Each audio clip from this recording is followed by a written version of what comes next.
हात धुन्छौ र साबुन पानीले धुन्छु नि कति बेला धुन्छौ र छिनछिनमै धुन्छु नि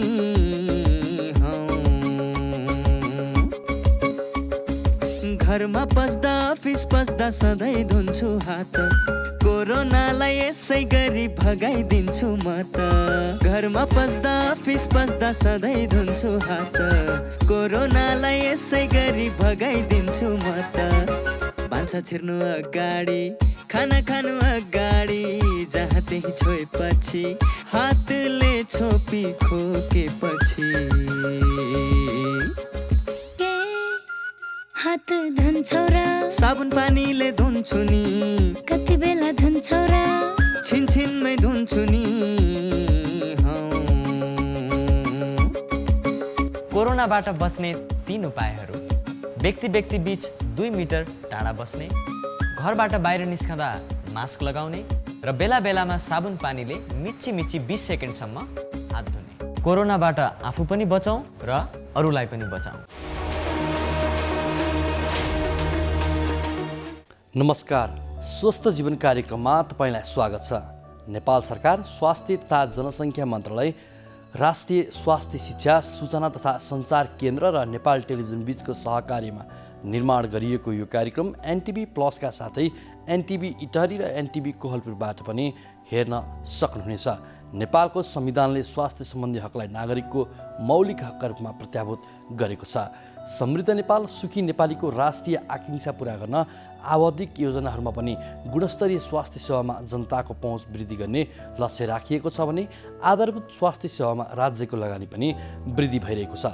स्वास्थ्य सेवामा आम नागरिकको पहुँच वृद्धि गर्न भएका प्रयासहरूका साथै हरेक व्यक्तिले आफ्नो स्वस्थ जीवनका लागि अवलम्बन गर्नुपर्ने उपायहरूबारे हामीले यो कार्यक्रममा चर्चा गर्नेछौँ।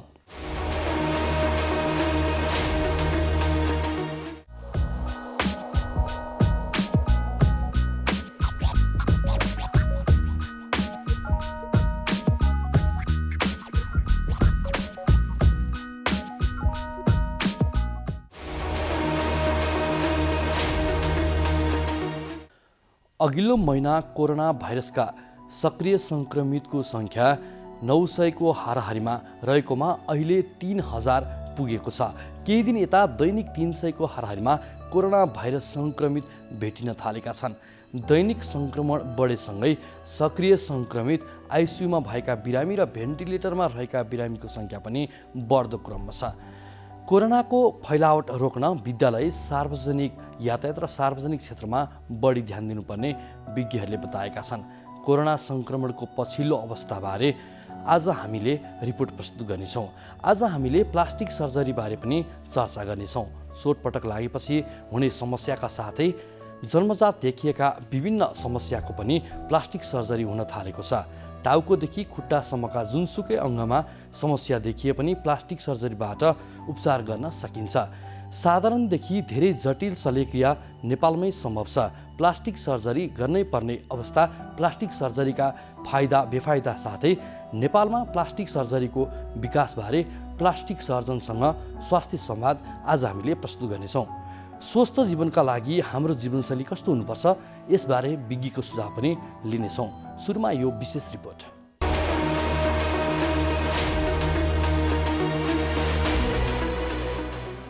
अघिल्लो महिना कोरोना भाइरसका सक्रिय सङ्क्रमित 900 हाराहारीमा रहेकोमा अहिले 3000 पुगेको छ। स्वास्थ्य तथा जनसङ्ख्या मन्त्रालयको तथ्याङ्क अनुसार पछिल्लो केही दिन यता दैनिक 300 को हाराहारीमा कोरोना भाइरस सङ्क्रमित भेटिन थालेका छन्। नेपालमा हाल कोरोना सङ्क्रमितको सङ्ख्या 2,80,000 नागेको छ। कुनै बेला 100 भन्दा तल झरेको सङ्क्रमितको सङ्ख्या दैनिक उकालो लाग्दैछ। कोरोना सङ्क्रमितको सङ्ख्या बढ्दै गएपछि काठमाडौँ उपत्यकामा रहेका अस्पतालको शैय्या पनि भरिँदै गएको छ।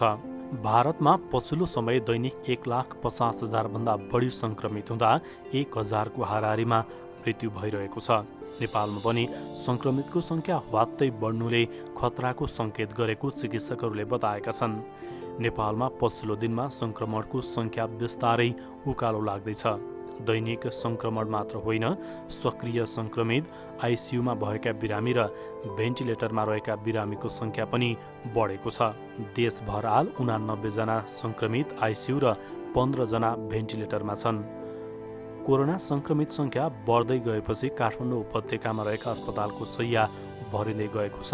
बागमती प्रदेशमा सबैभन्दा धेरै सङ्क्रमित आइसियु र भेन्टिलेटरमा छन्। यहाँ 52 जना आइसियु र 14 जना भेन्टिलेटरमा रहेको मन्त्रालयको तथ्याङ्क छ। प्रदेश नम्बर 1 मा 1 जना आइसियुमा छन् भने कुनै पनि सङ्क्रमित भेन्टिलेटरमा छैनन्। प्रदेश 2 र गण्डकी प्रदेशमा कुनै पनि सङ्क्रमित आइसियु र भेन्टिलेटरमा छैनन्। लुम्बिनीमा 34 र कर्णालीमा 1 जना सङ्क्रमित आइसियुमा छन्। सुदूरपश्चिम प्रदेशमा 1 जना सङ्क्रमित आइसियु र भेन्टिलेटरमा रहेको मन्त्रालयले जनाएको छ। यी 7वटै प्रदेशमा गरी 1158 आइसियुमा र 476 जना भेन्टिलेटरमा रहेका छन्।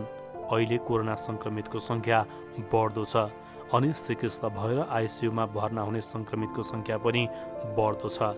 विशेष गरी काठमाडौँका अस्पतालहरूमा यो क्रम बढी छ। कोरोनाको फैलाव रोक्न विद्यालय, सार्वजनिक यातायात र सार्वजनिक क्षेत्रमा बढी ध्यान दिनुपर्ने विज्ञहरूले बताएका छन्। कोरोना बढ्न थालेपछि सरकारले विशेष सावधानी अपनाउन अपिल गरेको छ। स्वास्थ्य तथा जनसङ्ख्या मन्त्रालयका प्रवक्ता प्राध्यापक डाक्टर जागेश्वर गौतमले महामारीको बेलामा स्वास्थ्यका विज्ञहरूले भनेको कुरालाई आधिकारिक मानी जनस्वास्थ्यका मापदण्ड पालना गर्न सबैलाई आग्रह गर्नुभयो। हाम्रो देशमा युवाहरूको जनसङ्ख्या बढी छ, जसमा पनि प्राय युवा युवतीहरू कामकाजको सिलसिलामा बढी घरबाट बाहिर निस्कने बाध्यता हुन्छ। केटाकेटीहरू विद्यालय, स्कुल, कलेज र आफ्नो साथीभाइहरूसँग भेट्ने क्रममा पनि घरबाट बाहिर निस्कनै पर्छ। कोरोना सङ्क्रमण सर्ने भनेकै घरबाट बाहिर भिडभाडमा निस्किँदा हुने हो।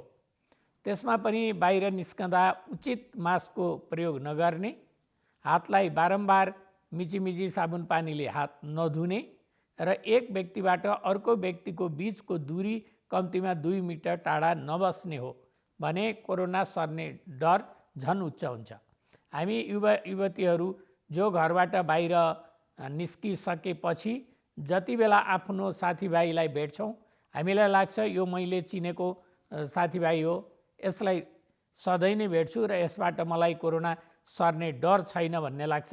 अनि हामी सँगै बस्दा, कुरा गर्दा आफूले लगाएको मास्क चिउँडोमा झुन्ड्याएर मास्क खोलेर खल्तीमा राखी कुरा गर्न थाल्छौँ। यो बानीले हामीले आफूलाई र घरबाट कहीँ कतै पनि ननिस्किनु भएका र अरू कसैको सम्पर्कमा नआउनुभएका आफ्ना आमा, बुबा, हजुरबा, हजुरआमा कोरोना भाइरसको उपहार लिएर जान्छौँ उहाँहरूमा। हामीले यो के पनि बुझ्न जरुरी छ भने कोरोना सङ्क्रमण भयो भने बुढाबुढीहरूलाई अलि धेरै गाह्रो हुन्छ र उहाँहरूको ज्यानै जाने सम्भावना पनि अति धेरै हुन्छ। हालै नेपालमा देखिएको नयाँ भेरिएन्ट, नयाँ प्रजातिको कारण धेरै युवा युवतीमा सङ्क्रमण बढेको छ। यति मात्र नभई अस्पतालका आइसियुमा नै भर्ना हुनेको सङ्ख्या पनि युवा युवतीमा बढी छ। त्यसकारण स्वास्थ्य तथा जनसङ्ख्या मन्त्रालयले युवा युवतीहरूलाई जिम्मेवार भई आफू कोरोना सङ्क्रमणको जोखिमबाट बच्ने र आफ्ना कारणबाट ज्येष्ठ नागरिकको स्वास्थ्य र जीवन सङ्कटमा नपार्न पनि हार्दिक अनुरोध गर्दछ। कोरोना भाइरस महामारीको अवस्थामा सुरक्षित गर्भावस्था। गर्भावस्था एक विशेष अवस्था हो, चाहे कोरोना भाइरस कोभिड-19 महामारीको बेला नै किन नहोस्। विपद वा सामान्य अवस्था जे भए तापनि गर्भवती तथा उनको गर्भमा रहेको बच्चालाई विशेष हेरचाह र स्याहार चाहिन्छ। गर्भवतीमा पनि कोरोना भाइरसको संक्रमण हुन सक्छ। त्यसैले कोभिड-19 का लक्षणका साथै गर्भावस्थामा देखिन सक्ने खतराका लक्षणहरूबारे जानकारी राखौं। गर्भावस्थामा देखिने खतराका लक्षणहरू: टाउको साह्रै दुख्नु, आँखा तिर्मिराएर धमिलो देखिनु, हात तथा मुख सुनिनु, हात खुट्टा अरुरो भई काँप छुट्नु वा मुर्छा पर्नु, कडासित तल्लो पेट दुख्नु, योनिबाट रगत वा पानी बग्नु।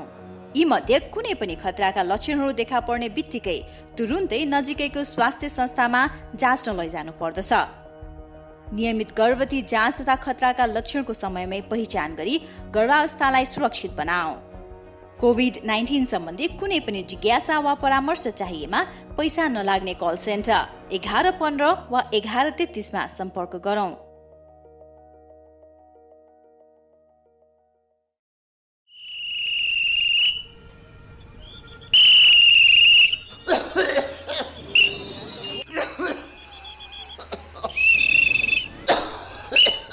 यो मान्छेले यसरी लगातार खोक्न थाल्नुमा कति भयो? धेरै भयो। 2 हप्ताभन्दा बढी लगातार यसरी खोकी लाग्नु त टिबी रोगको लक्षण हो है। टिबी रोग नजिकैको स्वास्थ्य संस्थामा गई खकार चटाउनुस्, पैसा लाग्दैन। नरो टिबी रोग लाग्यो भने बाँच्दैन।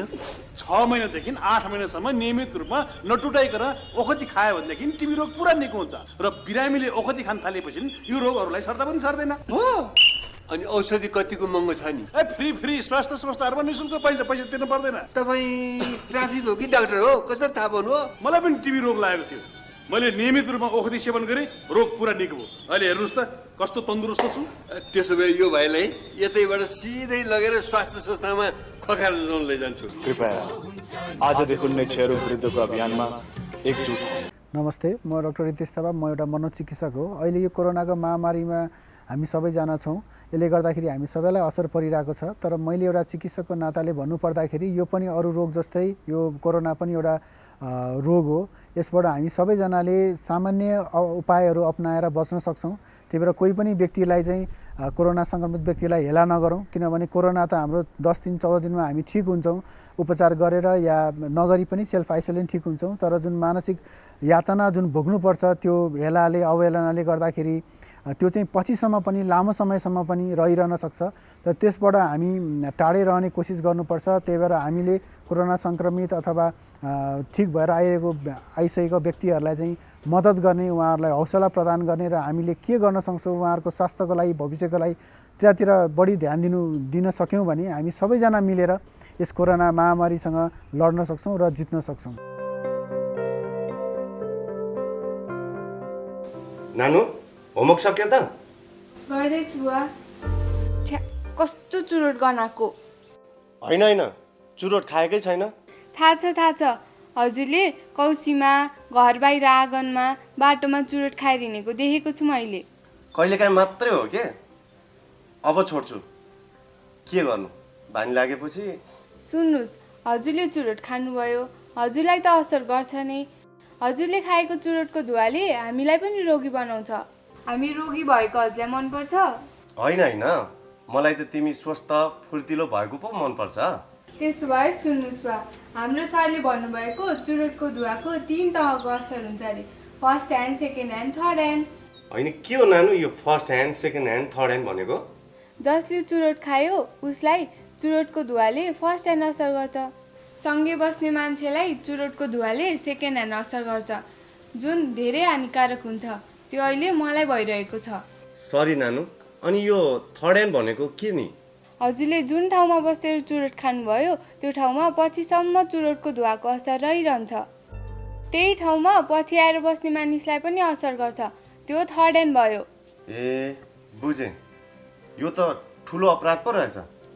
अब म प्रतिज्ञा गर्छु, आजैदेखि धुम्रपान त्याग गर्छु। धन्यवाद बुवा।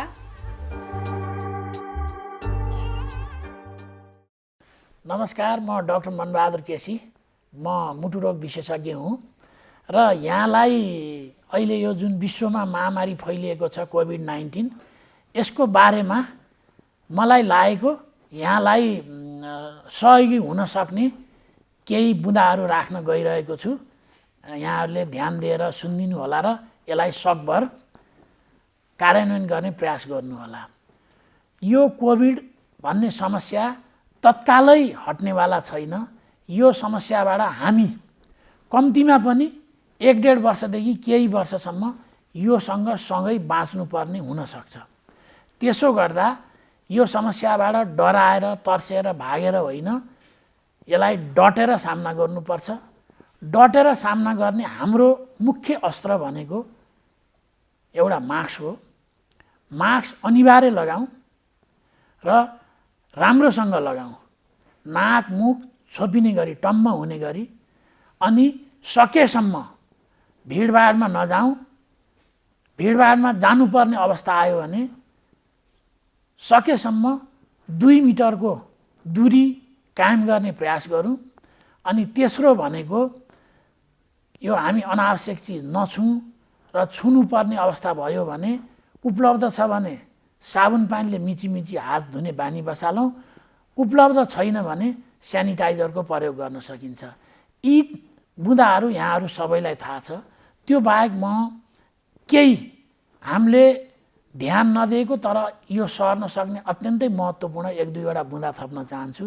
त्यो के भने हामी कोही चिनेको मान्छे भेट भयो अथवा कहीँ कामले जानु पर्यो भने जब 2 जना कुरा गर्न थाल्छौँ मास्क मुखबाट तल झारेर हामी कुरा गर्न थाल्छौँ। यो गलत बानी हो। सबैभन्दा कोरोना सर्न सक्ने एउटा सम्भावना यसैबाट हुन्छ, किन हामी बोल्दाखेरि मुखबाट थुक्का छिटाहरू निस्कन्छ र दुवैजनाले मास्क खोलेर कुरा गर्दा यो सजिलै सर्न सक्छ। 1, 2 हामी सँगै बसेर खाने, त्यो चाहे घरमा होस् चाहे रेस्टुरेन्टमा होस्। यदि घर परिवारको मान्छे बाहेक अरू नयाँ पाहुना अथवा नयाँ साथीसँग घरमा रेस्टुरेन्टमा बसेर खाना खाँदा पिउँदा त जरुर मास्क लगाइँदैन। अनि त्यो खाना खाँदै बोल्दै गर्दा थुक्का छिटाहरू आउने अब सम्भावना होइन, त्यो आइरहन्छ र त्यसले रोग सार्न यो विश्वव्यापी रूपमा निकै भूमिका खेलेको छ। त्यसो गर्दा आवश्यक छैन भने साथीभाइ अथवा पाहुनाहरू अथवा अरू परिचितहरूसँग अनावश्यक जमघट गरेर सँगै खाने पिउने पनि नगरौँ, कम्तीमा 1-1.5 वर्षसम्म। यसले हामी आफै, आफ्नो परिवार, आफ्ना साथीभाइ, छरछिमेक, समाजलाई सुरक्षित राख्न सक्छ। ए सृजना, त किन हिजो अस्ति स्कुल नआएकी हँ? हेर, मेरो त महिनाभरि सुरु भएछ। ए त्यही भएर पो स्कुल नआएकी? मलाई त पहिला एकदमै डर लागेको थियो, पछि आमाले सम्झाउनु भएपछि बल्ल बुझेँ। अनि स्कुल त आउनु पर्थ्यो नि त। आफूलाई कस्तो लाज लागेको थियो। होइन, के को लाजको कुरा गर्छन् यिनीहरू? केही होइन। सृजना पनि आइछन् त आज। अनि हिजो अस्ति कहाँ गएकी थियौ? खास कुरा उसको महिनावारी सुरु भएर समस्या भएछ मिस। महिनावारी हुनु समस्या होइन, यो त किशोरीहरूमा हुने सामान्य प्राकृतिक कुरा मात्रै हो। सामान्यतया महिनावारी 10 देखि 15 वर्षका किशोरीहरूमा सुरु हुन्छ। यो स्वाभाविक कुरा हो। महिनावारी हुँदाखेरि डराउने, चिन्ता लिने गर्नु हुँदैन। महिनावारी हुँदाखेरि अरू बेला जस्तै स्कुल आउनुपर्छ, तर व्यक्तिगत सरसफाइ भने बढी नै गर्नुपर्छ। महिनावारी भएको समयमा दिनहुँ नुहाउने, सफा कपडा लगाउने, सफा ठाउँमा सफा बिछौनामा सुत्ने, सफा प्याड लगाउने गर्नुपर्छ। महिनावारी हुँदा घर परिवार सँगै राखेर किशोरीहरूलाई पोसिलो खानेकुरा खुवाउनुपर्छ।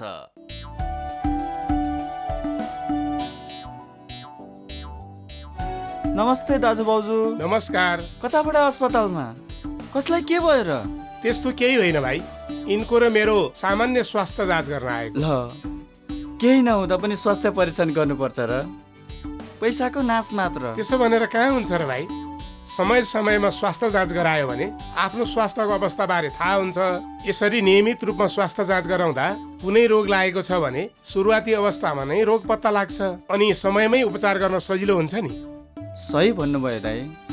मैले पनि आफ्नो र परिवारको नियमित स्वास्थ्य जाँच गराएको भए आज मेरो श्रीमतीको यो हालत हुने थिएन र पैसा पनि जोगिन्थ्यो। म त मेरो र मेरो परिवारको स्वास्थ्य प्रति सजग छु। तपाईँ पनि अबदेखि नियमित रूपमा स्वास्थ्य परीक्षण गराउनुहोस् है। राष्ट्रिय स्वास्थ्य शिक्षा सूचना तथा सञ्चार केन्द्र। अब चर्चा गरौँ प्लास्टिक सर्जरी बारे। चोटपटक लागेपछि हुने समस्याका साथै जन्मजात देखिएका विभिन्न समस्याको पनि प्लास्टिक सर्जरी हुन थालेको छ। टाउकोदेखि खुट्टासम्म जुनसुकै अङ्गमा समस्या देखिए पनि प्लास्टिक सर्जरीबाट उपचार गर्न सकिन्छ। साधारणदेखि धेरै जटिल शल्यक्रिया नेपालमै सम्भव छ। प्लास्टिक सर्जरी गर्नुपर्ने अवस्था, प्लास्टिक सर्जरीका फाइदा बेफाइदाबारे हामीले एकजना प्लास्टिक सर्जनसँग संवाद गरेका छौँ। त्यही संवाद अबको क्रममा।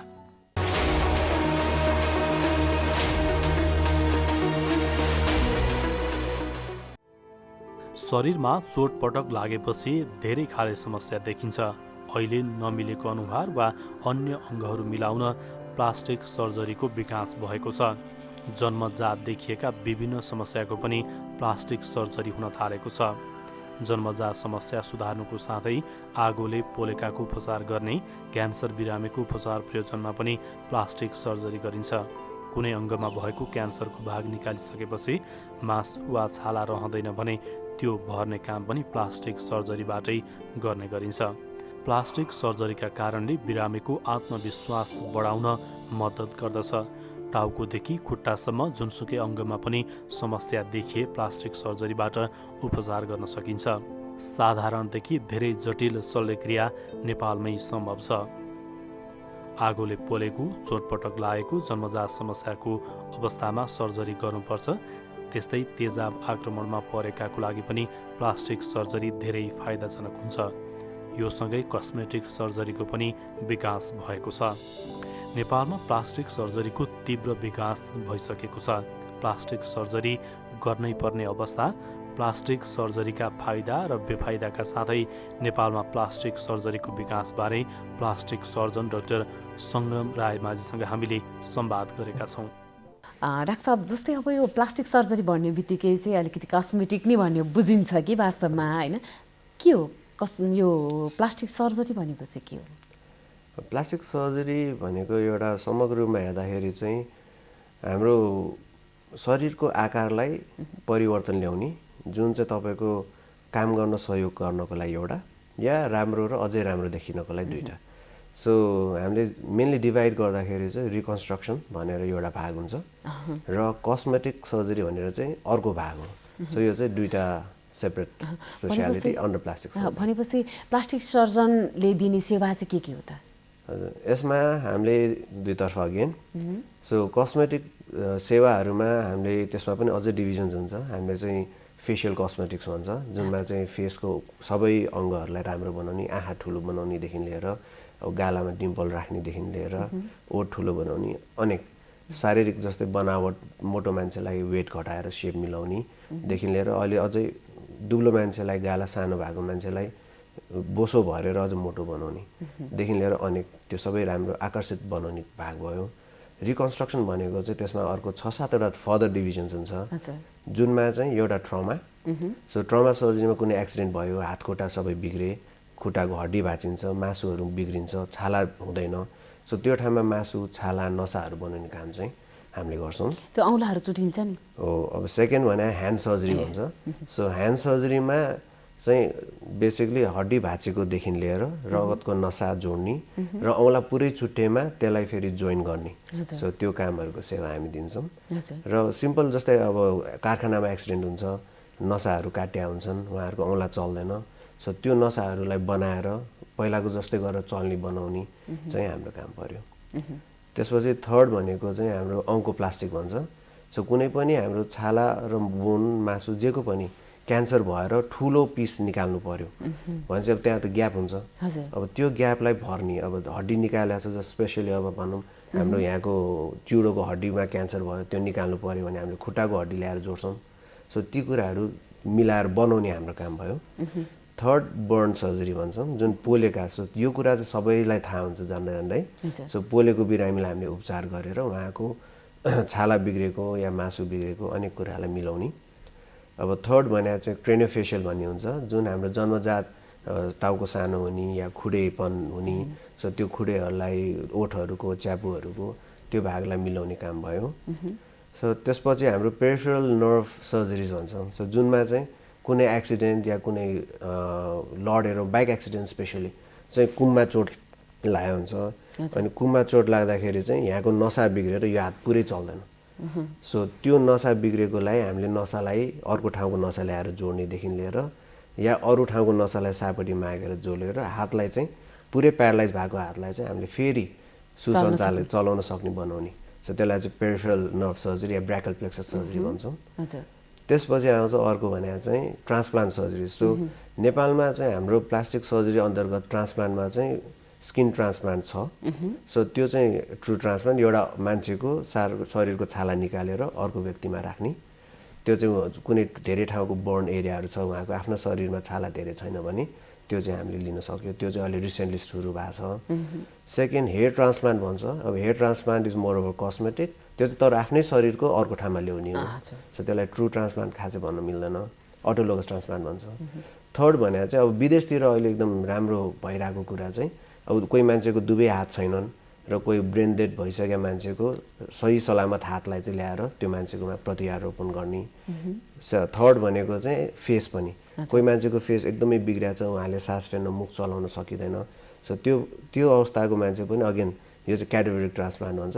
मर्न लागेको या ब्रेन डेड भइसकेका मान्छेको चाहिँ फेस, उहाँको हड्डीहरू पनि ल्याएर अर्को मान्छेकोमा राख्नु मिल्छ।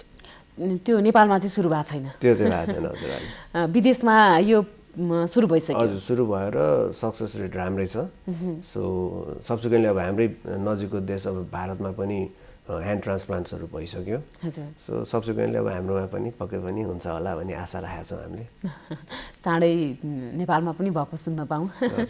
डाक्टर साहब, अलिकति हामी थोरै हातको, यहाँले भन्नुभयो हातको औँलाहरू चुडिने त्यो पनि सकिन्छ, यहाँ गरिन्छ भनेर भन्नुभयो नि।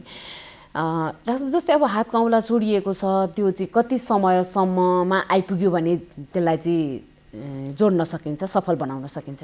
हजुर, अब यसमा चाहिँ हाम्रो चुडिएको अङ्ग कत्रो छ त्यसमा धेरै म्याटर गर्छ। सो चुडिएको अङ्ग जस्तै अब हातको माथि पाखुराबाट र या बिचको हातबाट हामीले काट्या छ भने चाहिँ कम्तीमा 6 घन्टाभित्र हामीले चाहिँ अपरेसन सुरु गर्न पायो भने चाहिँ रगत सञ्चालन हामीले फेरि बनाउन सक्छौँ र सक्सेस राम्रो हुन्छ। अब औँला र औँलाको टुप्पोहरू चाहिँ चुट्या छ भने चाहिँ त्यसमा चाहिँ मासुको भाग चाहिँ थोरै हुने भएको भएर यसलाई चाहिँ हामीले कम्तीमा 10 देखि 12 घन्टासम्म पनि जोडेका छौँ। सो त्यसमा पनि अब कसरी लिएर आउने त्यसले पनि धेरै म्याटर गर्छ। सो बेसिकली यसमा चाहिँ हाम्रो टाइम इज हेल्थ भने जस्तो कुरा हो। सो हामीले त्यो चुटेको अङ्गलाई चाहिँ चिसो बनाएर ल्याउन सक्यो भने शरीरको त्यसलाई हानि धेरै कम हुन्छ र त्यो सही सलामत, जस्तै हामीले रेफ्रिजरेटरमा फ्रुट्सहरू राख्छौँ त्यस्तै कुरा चिसोले चाहिँ छिटो सर्न दिँदैन। सो त्यसले गर्दा कस्तो ठाउँमा राख्दा चाहिँ उपयुक्त हुन्छ त? केमा राखेर ल्याउँदा चाहिँ उपयुक्त हुन्छ? यसमा चाहिँ सबैभन्दा राम्रो चाहिँ पहिला एउटा प्लास्टिकको झोलामा सुक्खा हिसाबले या अलिकति भिजेको कपडा, मिलेसम्म स्टराइल गज भन्छौँ, नभए चाहिँ हस्पिटलबाट पठाउँदा चाहिँ स्टराइल गज या भिजेको कपडाले त्यसलाई छोप्ने, सुक्खा प्लास्टिकमा राख्ने। त्यो प्लास्टिकलाई चाहिँ एउटा अर्को प्लास्टिक या भाँडामा राख्नु पर्यो। त्यो भाँडामा चाहिँ आइस र पानी, त्यसलाई चाहिँ आइस स्लरी भन्छ। सो त्यो ठाउँमा राख्यो भने चाहिँ त्यसको टेम्परेचर घट्छ र उसको हानि जुन सर्न ढिलो हुन्छ। त्यो भएर हामीले त्यसलाई चाहिँ लङ टर्मसम्म जोड्न सक्छौँ। सो भनेपछि त्यो भयो भने अलिकति ढिलो भइहाल्यो भने पनि यो चाहिँ एकदमै क्या जुनसुकै ठाउँमा भएको होइन, जुनसुकै ठाउँबाट सुन्दै हुनुहुन्छ, उहाँहरूले हेर्दै हुनुहुन्छ, उहाँहरूले एकदम थाहा पाउनुपर्ने कुरा होइन। एक्सिडेन्ट भनेको जसलाई पनि पर्न सक्छ होइन। त्यो हुँदाखेरि यी कुराहरू अपनाइयो भने बचाउन सकिन्छ होइन। यसमा एकदमै इन्ट्रेस्टिङ कुरा चाहिँ अब अहिलेसम्म मैले गरेकोमा अब काठमाडौँभित्रको जस्तै अहिले हाम्रो त ट्रान्सपोर्ट पनि धेरै राम्रो भइसक्यो। सो आजकल हामी टाढा छौँ र हामीले यो टाइमभित्र ल्याउन सक्दैनौँ भन्ने चाहिँ आजकल लाग्दैन मलाई। किनभने अहिले हामीले गरेकोमा हामीले यति टाढा कि उता धनगढी जस्तै हेटौडा, लुम्बिनीमा औँला काटेकाहरू पनि ल्याएर सक्सेसफुली जोडेर चल्ने बनाछौँ। अनि झन् महेन्द्रनगरसम्मको पनि 2 जना रेगुलर फ्लाइटमा आएर पनि जोडेर सक्सेस भएको छ। जस्तै अब उहाँहरूको नि त्यो जोडियो, सक्सेस भयो, उहाँहरूले फलोअपमा फेरि आइरहनु पर्छ कि पर्दैन त? हजुर, यसमा चाहिँ अब सबभन्दा हाम्रोमा अलिकति डिफिकल्टिज भने चाहिँ हाम्रो शल्यक्रिया चाहिँ 100% सबै यही मात्रै हो भन्ने होइन कि ह्यान्ड सर्जरी या यस्तोमा फिजियोथेरापीको एकदम राम्रो धेरै रोल हुन्छ। सो हाम्रो काम भने जुन कुरा बिग्रिया छ त्यसलाई बनाइदिने, तर चलाउनको लागि अब कसरी चलाउने, अब कति एक्सर्साइज गर्ने, व्यायाम कसरी गर्ने, कुन भागलाई कसरी चलाउने अनि त्यो कुराहरू चाहिँ सबै पूर्ण रूपमा राम्रो हुनको लागि कम्तीमा 6 महिना लाग्छ, 6 महिनादेखि 1 वर्ष। सो उहाँहरूले त्यो चाहिँ घरिघरि सिक्दै र घरमै पनि गर्न सकिन्छ। सो इन एभरेज हामीले जस्तो कसैलाई गरेर पठाउँदा अब अपरेसन गरेर उहाँलाई डिस्चार्ज गर्दा कम्तीमा 2 हप्तादेखि 1 महिना लाग्छ।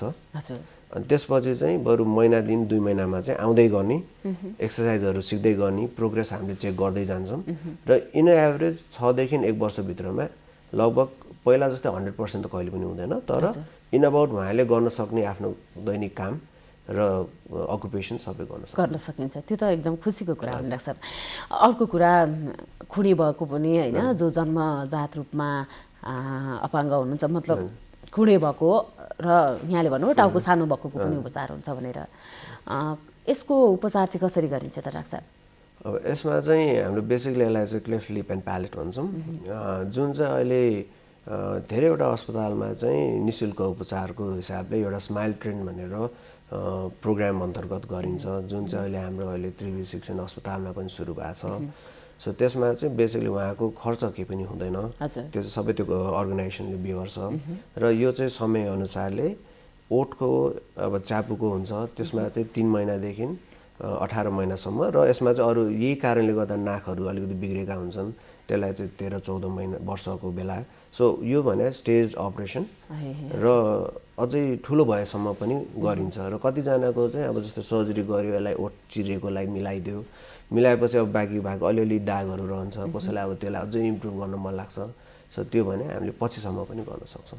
सँगसँगै हजुरले भन्नुभयो जो बाइक कुदाउनेहरू जसको चाहिँ हातमा पाखुरामा लागेर चाहिँ उहाँहरूको हात नचल्ने भएको अवस्थालाई पनि गरिन्छ भनेर भन्नुभयो नि यहाँले, त्यो चाहिँ कसरी गरिन्छ त डाक्टर साहब? यो चाहिँ अहिले सुरु भएको अब एटलिस्ट त्रिवेणी शिक्षण अस्पतालमा सुरु भएको चाहिँ लगभग 5-6 वर्ष जति भयो। हामीले लगभग अहिलेसम्म सायद 50 भन्दा बढी अपरेसन गऱ्यौँ। यसमा रिजल्ट एकदमै प्रमिसिङ चाहिँ भन्दिनँ, तर राम्रो भनौँ न, नगरे चल्दैन। सो हामीले सुरुवात गऱ्यो, हामीले एफर्ट दियो भने इम्प्रुभमेन्ट पक्कै पनि आउँछ, जसले गर्दा उहाँलाई एटलिस्ट आफ्नो दैनिक कार्यक्रम गर्न सक्ने चाहिँ क्षमता आउँछ फर्केर। सो यो नसाको अपरेसन हाम्रो कुमको नसा हुन्छ, यहाँ मल्टिपल नसाहरू हुन्छन् जसले चाहिँ हाम्रो हातको हरेक अङ्ग औलाको टुप्पोहरूदेखि लिएर सबैलाई छोको थाहाउने र चलाउने। सो त्यो चाहिँ कुन भागको नसा बिग्रिया छ त्यो भागलाई चाहिँ कि त अब हामीले सिलाउन मिल्यो, या त्यसलाई नसाको बिग्रिया धेरै छ भने हामीले खुट्टाको नसा ल्याएर जोडेर त्यसलाई ब्रिज जस्तो बनाउन मिल्यो, या त्यो पनि अझै मृदुदण्डबाटै उखलिया छ भने चाहिँ त्यसलाई चाहिँ अर्को जुन हाम्रो नजिकको नसाहरू जुनले अरू काम जुन चाहिँ नट भेरी इम्पोर्टेन्ट त्यो कामलाई अलिकति भागलाई हामीले सापट्टि लिएर त्यसलाई चाहिँ फेरि नयाँ इलेक्ट्रिक वायर जोडे जस्तो सञ्चालन गराउन सकिन्छ। त्यो हिसाबले यसको रिकभरी आउनको लागि कम्तीमा 1 वर्षदेखि 2 वर्ष लाग्छ। एकदमै लामो धैर्यता हुनुपर्छ, तर इम्प्रुभमेन्ट चाहिँ एटलिस्ट चल्दै नचलेर टोटल प्यारालाइज हुनुभन्दा थोरै मात्रामा रिकभरी भयो भने पनि उहाँलाई आफ्नो दैनिक कार्यक्रमलाई सेवा सहयोग हुन्छ। डाक्टर साहब यो चाहिँ कतिको महँगो हुन्छ त? अब हाम्रो टिचिङ हस्पिटलमा महँगो अपरेसनै भनेको पनि प्रब्लली 20,000 को हाराहारीमा मात्रै छ एउटा अपरेसन। सो त्यही भयो, र यसमा बस्न खर्च तपाईँको यो अपरेसनको लागि हामीले जेनरली भर्ना गर्नु पर्दा 2 देखि 5 दिन भनेपछि त जस्तो सुकै अवस्थाको मानिसहरूले पनि गर्न सक्नुहुन्छ। त्यसमा अझै तपाईँको एकदमै अप्ठ्यारो छ भने हाम्रो जस्तो टिचिङ हस्पिटलमा चाहिँ निःशुल्क हिसाबले गर्ने व्यवस्थापन पनि छ। सो त्यसमा राखेर पनि गर्न सक्छौँ। सर्जरी गरिएका बिरामीहरू हुनुहुन्छ नि, उहाँहरूले चाहिँ अनिवार्य रूपमा कति समयमा चाहिँ चेकअप गराउनै पर्ने हुन्छ त? अब हामीले त्यसमा चाहिँ अब कति जटिल अपरेसन र कति सिम्पल त्यो अनुसारको कुरो हुन्छ। सिम्पल अब हामीले सिम्पल कस्मेटिक या सिम्पल हाम्रो रिकन्स्ट्रक्सन सर्जरी नै गर्नु पर्यो भने आज अपरेसन गर्यो 5 दिनमा 6 दिनमा एकचोटि, र त्यसको सायद 1 महिनापछि अझै आजकल एकचोटि या त्यति बेला पनि आउन सक्नुहुन्न भने फोटोले पनि आजकल इन्टरनेटको द्वारा पनि हामीले कन्सल्टेसन र फलोअप्स गर्न सक्छौँ। र एकदम जटिल अपरेसन, क्यान्सरको अपरेसन र जस्तै अब औँलाहरू चुटेको जोडेको अपरेसनहरू छ भने चाहिँ हामीले कम्तीमा महिनै पछि हेर्न पाए एकदमै राम्रो हो। अब त्यो पनि सकिँदैन भने हामीले फोनबाट र आजकल भिडियोज अब उहाँले भाइबर या वाट्सएपहरूमा भिडियोज पठाएर हामीले त्यसबाट पनि कतिको अप्ठ्यारो परेको छ छैन, राम्रो भइरहेछ भने कन्टिन्यू गर्नुहोस् भन्छौँ, होइन भने हामीलाई भेट्न आउनु भन्छौँ। त्यही भएर लगातार हेर्नेमा 1 महिना 3 महिना 6 महिना सके नसके त्यही हिसाबले हाम्रो भिडियो कन्फरेन्स। त्यही त डाक्टर साहब, जस्तै अब कतिपय अवस्थामा बिरामीहरूलाई चाहिँ यस्तो समस्या हुँदा कहाँ जाने भन्ने कुरा चाहिँ थाहा हुँदैन कि, अनि धेरै ठाउँमा दुःख पाउनुहुन्छ होइन बिरामीहरूले। वास्तवमा अलिकति मैले यसकै कुरा जोड्न चाहे, प्लास्टिक सर्जन चाहिँ कसरी भनिन्छ त? हाम्रोमा प्लास्टिक सर्जरीको अवेरनेस एकदमै कम पहिलो। अब त्यसमा 2टा कुरा, एउटा चाहिँ हाम्रो डक्टरै कम छन् लगातार। अब हाम्रो अलि रिसेन्टली एसोसिएसन सुरु भएको छ। अब त्यो एसोसिएसनमा हामीले रेजिस्टर गर्दाखेरि लास्ट टाइम 2 वर्ष अगाडि 28 जना हुनुहुन्थ्यो, 28 जना देशभरि। सो त्यसमा धेरै जस्तो सबै काठमाडौँमै हुनुहुन्छ। त्यो हिसाबले बाहिर काठमाडौँ बाहिरमा 2-3 ठाउँ प्लास्टिक सर्जरी सेवाहरू छन्, त्यो बाहेक अरू छैनन्। कुन कुन ठाउँमा छ डाक्टर? त्यसमा मलाई थाहा भएकोमा एउटा नेपालगञ्ज, अर्को चितवन, अनि अहिले लगभग त्यही 2टा होला मलाई थाहा भएको। त्यो हिसाबले प्लस धरानमा पनि छ। सो त्यो हिसाबले अब अन्यलमा यतिकै परिन्छ किनभने ठाउँ थोरै र मान्छेलाई सबैलाई थाहा छैन। अब यसमा अब प्लास्टिक सर्जरी को र कसरी बन्ने को हुन् भन्ने कुरा थाहा पाउनको लागि चाहिँ अब प्लास्टिक सर्जरी बन्नको लागि यो चाहिँ मेनली सर्जिकल फिल्ड हो। सो यसको लागि अब हामीले 5.5 वर्ष पहिला MBBS पढ्छौँ, सबैजनाले एउटा मेडिकल स्कुलिङ गर्नु पर्यो। त्यसपछि चाहिँ हामीले जेनरल सर्जरीमा मास्टर्स गर्छौँ। सो मास्टर्स 3 वर्षको 5.5 वर्ष 3 वर्षको मास्टर्स, त्यो सकेपछि हामीले अर्को 3 वर्ष चाहिँ MCS प्रोग्राम भनेर अहिले हाम्रो नेपालमै सुरु भइसकेको छ। यसलाई चाहिँ चिकित्सा विद्यावारिधि भन्छौँ, medical equivalent to PhD। So त्यसमा चाहिँ अर्को 3 वर्ष पढेर चाहिँ अनि प्लास्टिक सर्जरी बनिन्छ। त्यसपछि अनि फर्दर ट्रेनिङ्स फेलोसिपहरू गर्ने चाहिँ आफ्नो इच्छा अनुसार आफ्नो इन्ट्रेस्ट अनुसार केमा गर्ने कसो गर्ने त्यो छ। अहिले त्यो life long never ending part छँदैछ। मैले प्रसङ्गमा अलिकति थोरै जोड्न चाहेको यो कुरा चाहिँ होइन डाक्टर साहब, अलिकति थोरै हामी प्लास्टिक सर्जरीकै कुरा गरौँ होइन। प्लास्टिक सर्जरी गरिसकेपछि होइन त्यसका जटिलताहरू अनि कम्प्लिकेसनहरू चाहिँ के हुन्छन् डाक्टर साहब? हजुर, अब जेनरली अब अहिलेको इन्टरनेट एक्सेस सबैजनासँग एकदमै धेरै भएकोमा सबैले अब प्लास्टिक सर्जरी भनेर टाइप गर्दा साथै धेरै चाहिँ प्लास्टिक सर्जरी गन रङ या प्लास्टिक सर्जरीले बिग्रेको केसहरू चाहिँ धेरै हाइलाइटमा आउँछ र अब यो सेलिब्रिटीले गर्यो, यो हिरोइनले गर्दा यस्तो भयो। सो त्यो सबै कुरा चाहिँ अब अलिकति फल्स हो भन्छु, किनभने राम्रो कुरा ज्यादातर आउँदैन र यसमा कम्प्लिकेसन्स र साइड इफेक्ट सबैले सोध्ने चाहिँ अब कुनै अपरेसन गरेपछि साइड इफेक्ट हुन्छ हुँदैन भन्ने कुरा हुन्छ। सो हाम्रो जस्तो सर्जरी अलाइड कुरामा चाहिँ साइड इफेक्ट भन्दा पनि कम्प्लिकेसन्स हुन्छ। सो कम्प्लिकेसन्स जति राम्रोसँग अपरेसन गर्यो त्यति कम हुन्छ। कम्प्लिकेसन चाहिँ नहुने भन्ने कुरा कहिले पनि हुँदैन। सो त्यसलाई चाहिँ हामीले जति राम्रो, जति एक्सपिरियन्स, जति राम्रोसँग अध्ययन गरेर गरिन्छ हामीले कम्प्लिकेसन्सलाई बचाउने हो र आइपरेमा हामीले त्यसलाई चाहिँ कसरी सुधार्ने त्यो पनि हामीमा क्षमता हुनु पर्यो। र त्यसपछि अर्को आउँछ अपरेसन गरेपछि लङ टर्म इफेक्ट। सबैलाई डर चाहिँ लङ टर्ममा हामीलाई क्यान्सर हुने हो कि होइन भने चाहिँ एकदमै धेरै क्वेसन्स हामीले भेट्छौँ। सो अपरेसन गरेमा या त्यो चिरफार गरेमा क्यान्सर हुने भन्ने कहिले पनि हुँदैन। यो भने चाहिँ क्यान्सर जहिले पनि जसलाई पनि हुनसक्छ र कुनै पनि ठाउँको हुनसक्छ। सो अब हामीले अपरेसन गरेकै ठाउँमा पछि गएर क्यान्सर भयो भने त्यो चाहिँ अपरेसनले गर्दा चाहिँ कतैपनि होइन। सो त्यो नगरेको भए पनि उहाँलाई हुन्थ्यो होला। सो त्यो हिसाबले अब त्यही हो, राम्रोसँग आफूले पनि केयर गर्नु पर्यो र कम्प्लिकेसन्स हामीले बचाउने र के आइपरेमा हामीले त्यसलाई मिलाउनु पक्कै पनि सकिन्छ। डाक्टर जस्तै अब अपरेसन गरिसकेका प्लास्टिक सर्जरी गरिसकेका बिरामीहरूले होइन कस्तो प्रकारको खानपान अनि जीवनशैली अपनाउनु पर्छ? हजुर, हाम्रोमा पनि सबैजनाले चाहिँ त्यही अब के खानुहुन्छ, माछा मासु खान दिएको छैन या हुन्छ नि 1 महिनापछि आएर डाक्टर साहब मैले अहिलेसम्म माछा मासु नै खाएको छैन भन्नुहुन्छ। सो कुनै पनि खाउ रिलेटेड कुरा शरीरलाई हामीलाई शरीरको कुनै पनि अङ्ग निको हुन घाउ निको हुनको लागि प्रोटिनको मात्रा एकदमै चाहिन्छ। सो प्रोटिन भनेको सबभन्दा धेरै हामीले प्राप्त गर्ने भने अन्डा, माछा मासु स्पेसली र हाम्रो अब दाल यी कुराहरूमा होइन। सो यो सबै खानु पर्यो।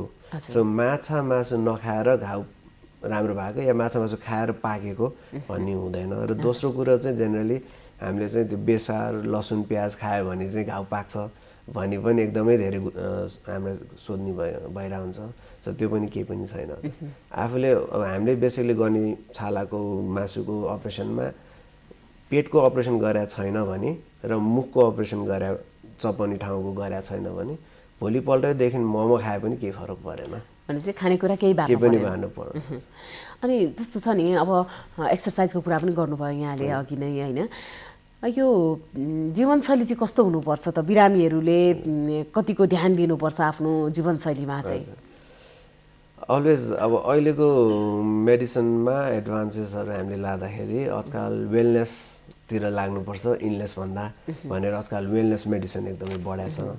सो वेलनेस भनेको आफ्नो भएको शरीरलाई अझै राम्रो कसरी बनाउने र आफ्नोमा केही रोग छ र केही अपरेसन गरेका छौँ जस्तै प्लास्टिक सर्जरी नै गरेका छौँ भने अब त्यसलाई राम्रो बनाउनको लागि जहिले पनि आफ्नो जस्तै हातको अपरेसन गरेको छ भने त्यसको लागि नियमित रूपमा फिजियोथेरापीहरू गर्नु पर्यो।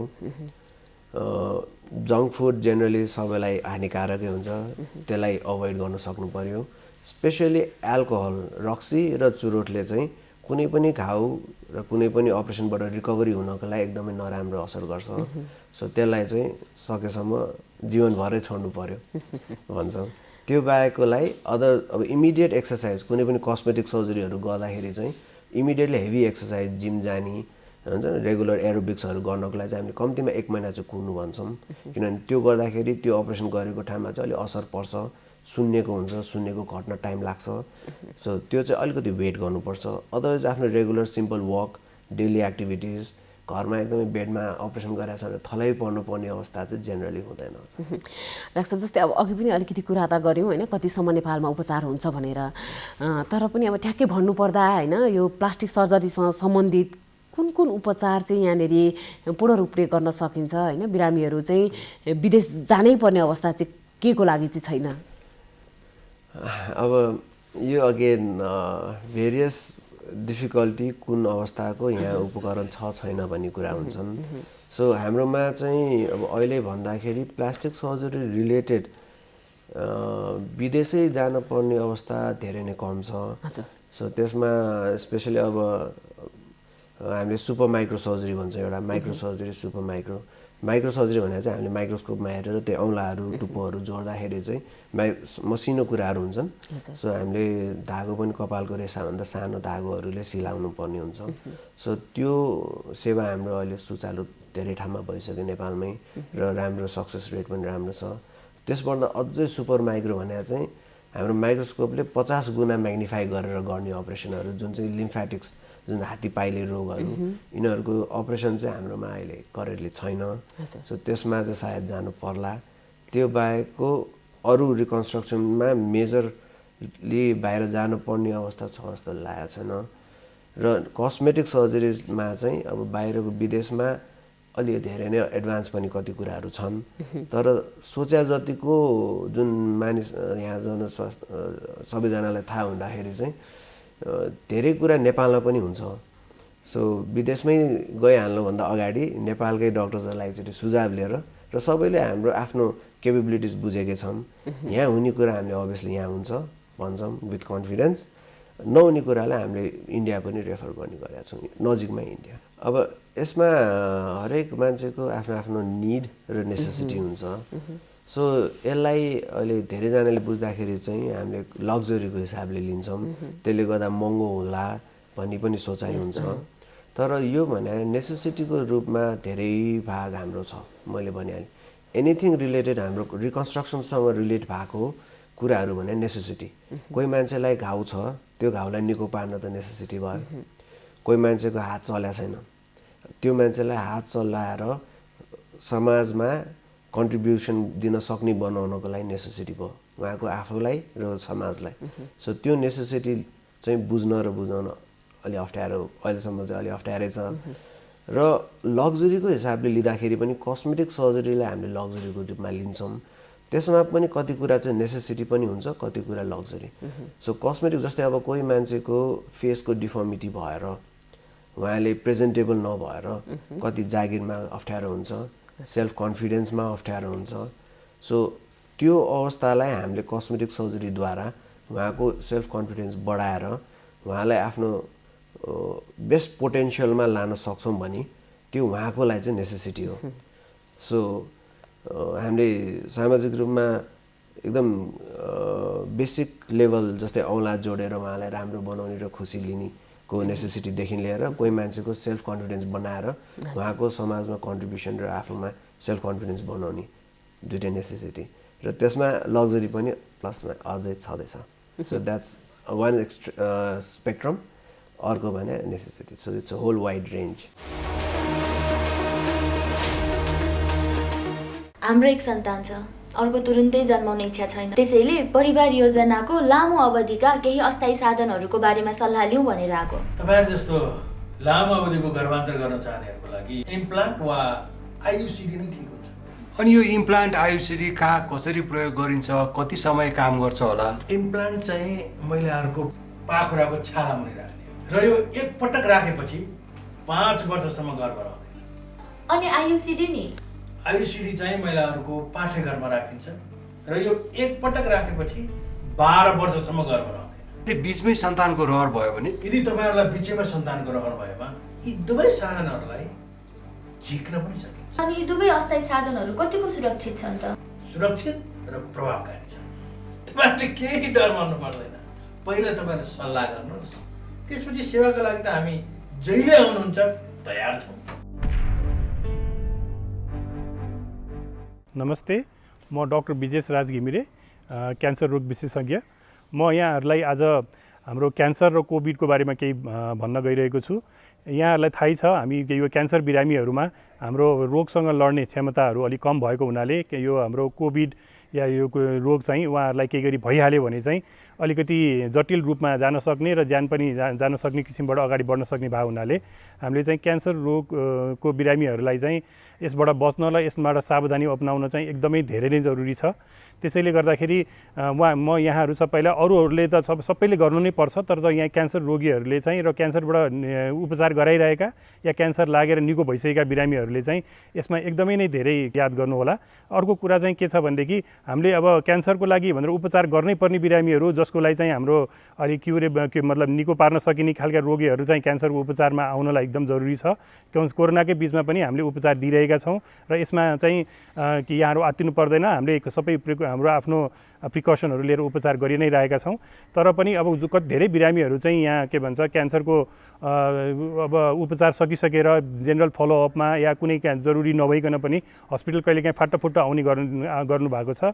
उहाँहरूलाई हामी के भन्न चाहन्छौँ भने जरुरी भएमा मात्रै हस्पिटल आइदिनु होला, होइन भने चाहिँ हामी सबैलाई मोबाइलबाट या अरू कुनै माध्यमबाट चाहिँ फोन गरेर अथवा हामीले उहाँहरूलाई यहाँ परामर्श दिन सक्छौँ र सबै चाहिएको मान्छे चाहिँ क्यान्सर उपचारमा आउनु होला, जरुरी पनि छ। तर नचाहिएका मान्छेहरू चाहिँ घरमै बस्नु होला र पर्नु पर्यो भनेदेखि चाहिँ डाक्टरसँग चाहिँ अरू माध्यमबाट चाहिँ हामीलाई सम्पर्क गर्नु होला। स्वस्थ जीवनशैलीका लागि स्वस्थ खानपान, सरसफाइ र व्यायाम आदिलाई आफ्नो दिनचर्याको हिस्सा बनाउनुपर्छ। विज्ञहरूले पनि यही सुझाव दिएका छन्। अव्यवस्थित दिनचर्याले हाम्रो स्वास्थ्यमा प्रतिकूल असर पारिरहेको हुन्छ। स्वास्थ्य जीवनका लागि खानपान, बानी व्यवहार, जीवनशैली आदिमा ध्यान दिनुपर्छ। स्वस्थ जीवनशैली कसरी अपनाउने यसबारे विज्ञको सुझाव अबको क्रममा।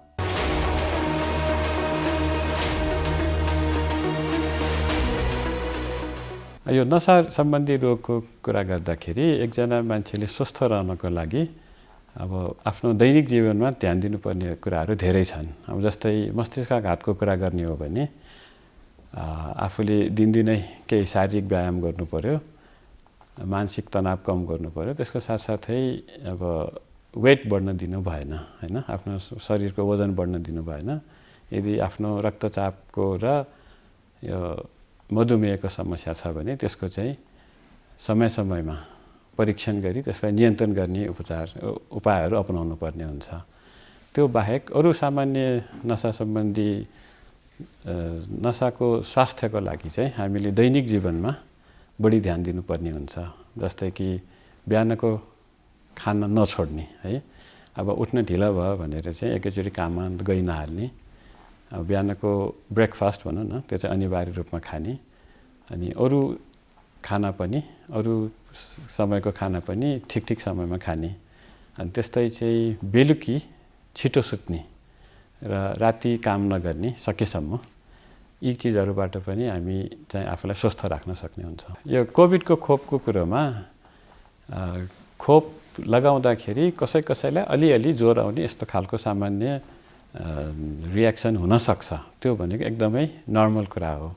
तर त्यो खोपले तपाईँलाई चाहिँ कोभिड जस्तो खतरनाक हुन सक्ने रोगबाट चाहिँ बचाउँछ। त्यसकारण यो खोपको बारेमा विश्वको धेरैवटा देशहरूमा धेरै किसिमका परीक्षणहरू भइसकेका छन् र यो खोप चाहिँ सबै हिसाबले सुरक्षित देखिएको छ र विभिन्न यो खोपको चाहिँ प्रभावकारिता अलिअलि फरक भए पनि सबैभन्दा कम प्रभावकारी मानिने खोप पनि 80% जति चाहिँ प्रभावकारी छ। त्यसकारण चाहिँ छिटो खोप लगाएर आफूलाई कोभिडबाट सुरक्षित राख्नु नै बुद्धिमानी हुनेछ।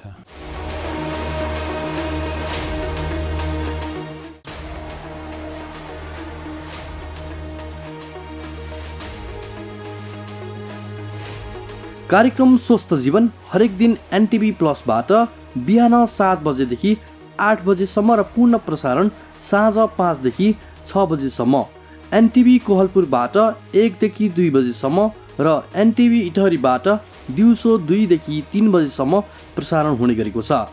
स्वास्थ्य सम्बन्धी यहाँहरूको कुनै जिज्ञासा वा समस्या भएमा हामी सम्बन्धित विज्ञहरूबाट समाधान खोजी कार्यक्रममा प्रसारण गर्नेछौँ। हामीलाई सम्पर्क गर्ने माध्यमहरू यस प्रकार रहेका छन्।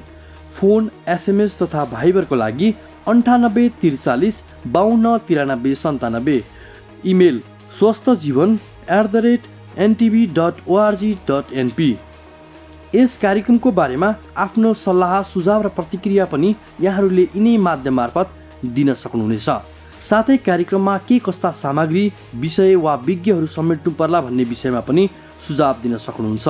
कार्यक्रम यहाँहरूले सामाजिक सञ्जाल मार्फत पनि हेर्न सक्नुहुनेछ। YouTube Nepal television, mobile application Nepal television, Facebook facebook.com/naptv2041। किन लखडा तिमीहरूले कुकुरलाई? ऊ त्यहाँ नारायणले कुकुरले टोक्यो। ओहो, साउन पानी लिएर आऊ त, छिटो छिटो ल्या। नारायण बाबु, काँटोको कुकुरले। कुकुर हेर्नुस् न। ए साउन पानी छिटो ल्याउनु दौडा। कसको कुकुर रहेछ? खोइ टोकेर भाग्यो। भुसिया हो कि? कुकुरले साउन पानी। ल्याउ ल्याउ ल्याउ ल्याउ ल्याउ। कुनै पनि कुकुरले टोक्यो भने 5 मिनेटसम्म साबुन पानीले सफा गर्नुपर्छ। चिनेको वा पालिया कुकुर हो भने 10 दिनसम्म हेर्नुपर्छ। 10 दिनभित्र त्यो कुकुर मर्यो वा हरायो भने तुरुन्त इन्जेक्सन लाउनुपर्छ। होइन गुरु, कहाँ खोज्नु त्यो कुकुरलाई मैले? यस्तो बेला तुरुन्त अस्पताल जानुपर्छ। हिँडे जाउँ, उठाऊ। ठिक गर्नुभयो। अझ औला, गाला, टाउको, घाँटीमा टोकेको भए त झन् बढी खतरा हुन्छ। अब आत्तिनु पर्दैन, नछुटाइकन भ्याक्सिन लिनुस्, केही हुन्न। रेबिज लाग्यो भने कस्तो लक्षण देखिन्छ डाक्टर साहब? रेबिज लागेपछि पानीदेखि डराउने, थुकिरहने, कराउने हुन्छ। हेर्नुहोस्, रेबिज लागेपछि उपचार हुँदैन। त्यसैले कुकुरले टोकेपछि समयमै रेबिजको भ्याक्सिन लिएमा सजिलै बच्न सकिन्छ।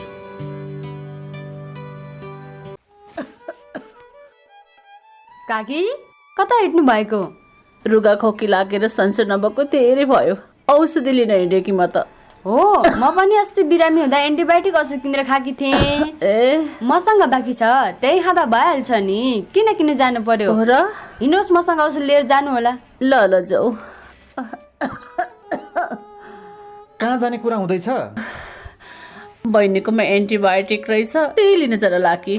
कहाँ त्यसरी एन्टिबायोटिक खानुहुन्छ त? स्वास्थ्य कर्मीको सिफारिस बिना मैले छोरीलाई एन्टिबायोटिक औषधि खुवाउँदा रोग बल्झेर छोरीले कति धेरै दुःख पाए। तुरुन्त स्वास्थ्य कर्मी कहाँ गएर जचाएर मात्र औषधि खानुहोस्। तपाईँ यहाँ आएर धेरै राम्रो गर्नुभयो।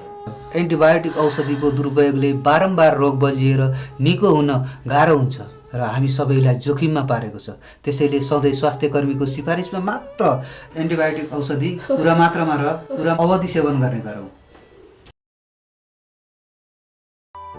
स्वास्थ्य सम्बन्धी महत्त्वपूर्ण नम्बरहरू। स्वास्थ्य सम्बन्धी कुनै पनि जानकारी र सहयोगका लागि स्वास्थ्य तथा जनसङ्ख्या मन्त्रालयका हटलाइन नम्बरहरू 1115 र 1133 वा मोबाइल नम्बर 985112 55839। एम्बुलेन्स सेवाको लागि 102 र 112। वैदेशिक रोजगारीको क्रममा स्वास्थ्यमा समस्या भएमा, अन्य सहयोग वा जानकारी आवश्यक परेमा श्रम, रोजगार तथा सामाजिक सुरक्षा मन्त्रालयको हटलाइन नम्बर 1141। शान्ति, सुरक्षा र अन्य सहयोगका लागि नेपाल प्रहरीको नम्बर 100। सशस्त्र प्रहरी बलको नम्बर 1114। रगत आवश्यक परेमा ब्लड बैंकको नम्बर 01 42 25 344। अब भने हामी कार्यक्रमको अन्त्यतिर आएका छौँ। अघिल्लो महिना कोरोना भाइरसका सक्रिय सङ्क्रमित 900 को हाराहारीमा रहेकोमा अहिले 3000 पुगेको छ। केही दिन यता दैनिक 300 को हाराहारीमा कोरोना भाइरस सङ्क्रमित भेटिन थालेका छन्।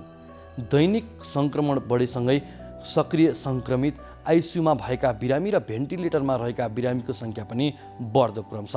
कोरोनाको फैलावट रोक्न विद्यालय, सार्वजनिक यातायात, सार्वजनिक क्षेत्रमा बढी ध्यान दिनुपर्ने विज्ञहरूले बताएका छन्। कोरोना सङ्क्रमणको पछिल्लो अवस्थाबारे आज हामीले विशेष रिपोर्ट प्रस्तुत गर्यौँ। आज हामीले प्लास्टिक सर्जरीबारे पनि चर्चा गर्यौँ। चोटपटक लागेपछि हुने समस्याका साथै जन्मजात देखिएका विभिन्न समस्याको पनि प्लास्टिक सर्जरी हुन थालेको छ। साधारणदेखि जटिल शल्यक्रिया नेपालमै सम्भव छ। प्लास्टिक सर्जरी गर्नुपर्ने अवस्था, प्लास्टिक सर्जरीका फाइदा बेफाइदाका साथै नेपालमा प्लास्टिक सर्जरीको विकासबारे प्लास्टिक सर्जनसँग स्वास्थ्य संवाद प्रस्तुत गर्यौँ। त्यस्तै स्वस्थ जीवनका लागि हामीले आफ्नो जीवनशैलीलाई कस्तो बनाउनुपर्छ यसबारे विज्ञसँग सुझाव पनि लियौँ। आजको लागि स्वस्थ जीवन कार्यक्रमको समय सकिएको छ। यो कार्यक्रम तपाईँले नेपाल टेलिभिजनको वेबसाइट www.nepaltvonline.com तथा नेपाल टेलिभिजनको मोबाइल एप र फेसबुक, युट्युब जस्ता सामाजिक सञ्जालमा पनि हेर्न सक्नुहुनेछ। यो कार्यक्रममा तपाईँका स्वास्थ्य सम्बन्धी समस्या, सरकारले प्रवाह गरेका स्वास्थ्य सेवा अथवा हाम्रो कार्यक्रमबारे कुनै जिज्ञासा भए हामीलाई सम्पर्क गर्न सक्नुहुनेछ। सम्पर्क माध्यम हामीले टेलिभिजन स्क्रिनमा देखाइरहेका छौँ। तपाईँका समस्यालाई हामीले सरकारी अधिकारी वा विज्ञ मार्फत समाधान गर्ने प्रयास गर्नेछौँ। आजको लागि स्वस्थ जीवन कार्यक्रमबाट हामी सबैलाई बिदा दिनुहोस्। नमस्कार।